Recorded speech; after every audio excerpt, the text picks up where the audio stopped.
आजचा किस्सा तर एकदम वेगळाच आहे. आता बघा, मग अशी एक काकू आल्या आणि त्यांनी टिकलीची डबी घेतली. टिकलीची डबी किती रुपयाची? 5 रुपयाची. बरं, ती टिकलीची डबी एवढीशी असते. मग ती आपण पर्समध्ये ठेवू शकतो किंवा पिशवीत टाकू शकतो किंवा हातात नेऊ शकतो, मला वाटते त्याच्यात. त्यासाठी त्यांनी ना मला कॅरी बॅग मागितली. आता तुम्ही विचार करा, 200 रुपये किलोची कॅरी बॅग. आता सगळं महाग झालंय, 200 रुपये किलोची कॅरी बॅग फक्त एवढ्याशा टिकलीच्या डबीसाठी द्यायची का? विचार करण्यासारखी गोष्ट आहे ना. म्हणजे गिराईक कशासाठी नेतं? द्या, दुसऱ्या कामासाठी येते. तुम्हाला काय म्हणजे त्यांना असं वाटतं की आपण 5 रुपयाची काही 1 रुपयाचं जर घेतलं ना काही, तर दुकानदारांनी कॅरी बॅग आपल्याला ही दिलीच पाहिजे. तेही सोडा, असे काही गिराईक आहे न काही घेतात, सहज येतात. अनोळखी, काही ओळखी नसते, काही नसते. बरं, ओळखीच्या याला आपण देतो, अनोळखी वगैरे गिराईक असते का? ते तर डायरेक्ट म्हणते एक कॅरी बॅग द्यावं, सहजच एक कॅरी बॅग द्यावं.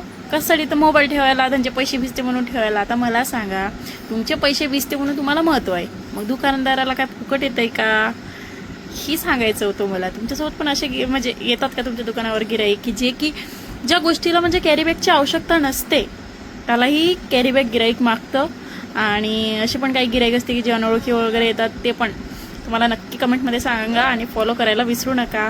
कशाला पण म्हणायचं, हा म्हण ना जोरे, फॉलो करा. अजून गुड नाईट.